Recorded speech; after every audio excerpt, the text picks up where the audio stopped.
It's just damn coffee. Yeah, I guess. There are worse things that could happen. Right? Yes, such as fornicating with the one who bore you. Dude, we're over here. That is not amusing. What happened to you anyway? There was a prophecy. Before I came into the world that foresaw great tragedy. I would kill my father and marry my own mother. Out of fear, my parents gave me away. Without knowing, they set off the prophecy, and I grew up in another home, never knowing my origins. Unfortunately, fate played itself out as prophesied. But why are you blind? I was overcome with guilt for the atrocities I had committed. I could not bear to see what I had become. I ripped out my eyes because I was blind to what surrounded me. And when it all came into light, I could not stand it. I felt so guilty, so I put an end to it. Wow, it's so dramatic and phony. Holden? You children will never understand what real remorse does to someone. I went completely insane. I walked around in the desert for ages. You think I know nothing about going crazy, you blind hypocrite? You disgust me, that's what you do. You know not what is pain. Ha! My kid brother Ali died 3 years ago. And I swear he'd fascinate the hell out of you. He was the smartest and coolest kid I knew, I swear to God. I still have his old baseball glove because he used to write such fancy poems in it. I still read them from time to time. I miss him so much. He wasn't phony like the rest of you. He was a good kid. Well, sounds pretty normal to me. No, it's not normal. It's goddamn depressing, that's what it is. Here I am, getting kicked out of school, running away from home, smoking, lying all the time. I don't want you to get the idea that I'm freaking touchy or something. I like the way I think. I can see phonies where others can't. Like all the celebrities everyone loves. For Christ's sake, such phonies. Such snobs. Old Phoebe, my little sister, she's great too. You ought to see her doing her homework. She's no slob. For God's sake, I swear she's good. And Ali was good. And he had to die. You think about it, it'll drive you crazy. I swear to God. But at least Ali doesn't have to deal with all the screwed up people in the world. He's in a lousy grave in a lousy cemetery. But at least he's done with all the phony people.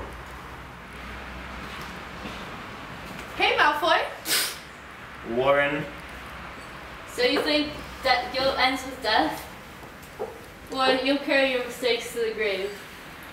I enlisted in the World War II Army. I was later taken as a war prisoner. What happened then?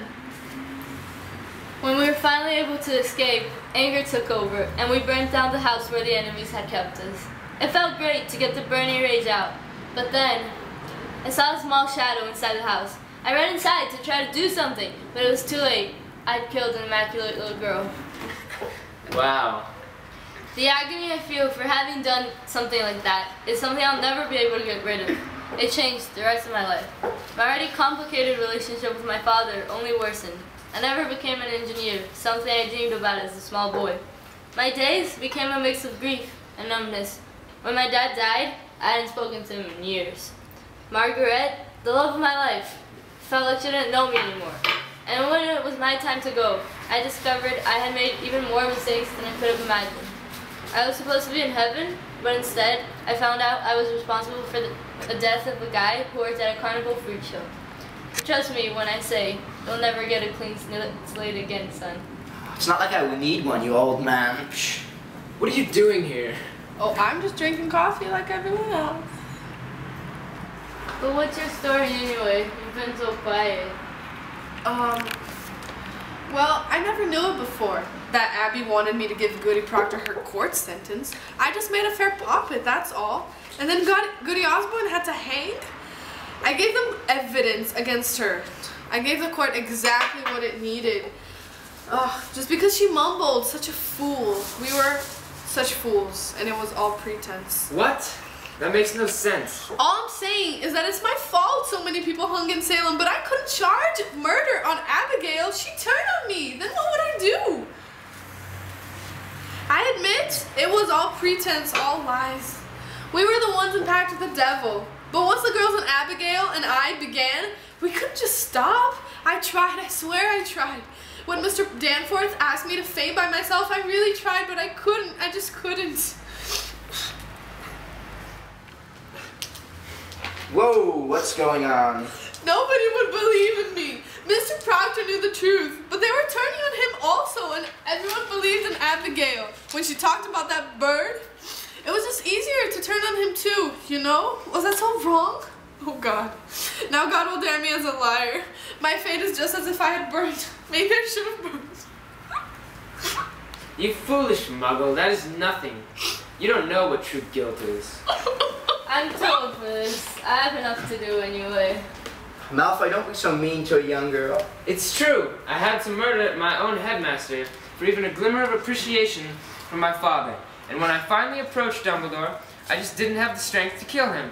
I still ended up causing his death and losing my father's respect. No need to insult a little girl. Anyways, how does your mishap have anything to do with guilt? I found Mary's ordeal much tougher than yours. Why? Because she thought a bird was talking to her? And anyways, my entire family was ripped apart because of something I didn't even do. I led my father's Death Eater friends right into Dumbledore's office, and I couldn't kill him. But one of the people I led into his office finished the job. I felt terribly guilty and misguided. My father hated me, and my family fell apart. Well, how did it end? My family lost all dignity. My entire life revolved around my family. And when the time to prove themselves came, we all fled and took no responsibility. Eventually, though, the evil forces were defeated, and I married and had children. That doesn't compare at all to my story. At least you have a family. My guilt was caused by the loss of my dear young brother, Sam, who died in a car accident with me driving. And I wasted more than 5 years of my life. I gave up a sailing scholarship to Stanford and got a job at the cemetery. Every day I would play baseball with my dead brother's spirit. It was my fault he died, and I couldn't let go of him. It was only when I met Tess, another sailor, that I managed to let go of Sam. I quit my job and sailed the world with Tess, but I am forever scarred by the guilt of my brother's death, though, and I sacrificed 5 important years and many opportunities, and gave up sailing. I love Tess a lot. Oh, what a corny love story. Pimpify!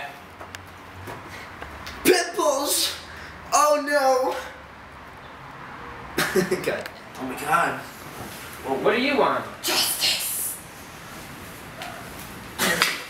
Why are you doing this? I can't help it. I'm Batman.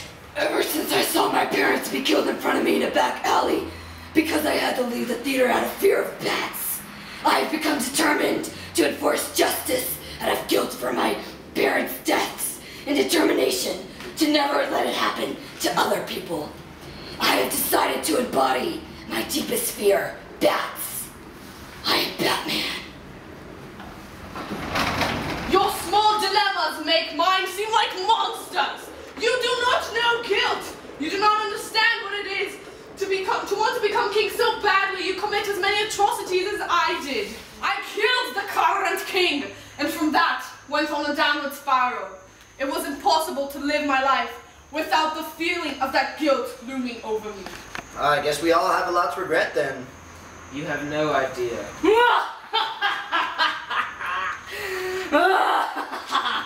It's funny what guilt does to your mental health. Here we are, 4 fictional characters, sitting around in a parallel universe, trying to decide whose problems are worse. We've really reached the limits. Blame it on our authors. Good idea.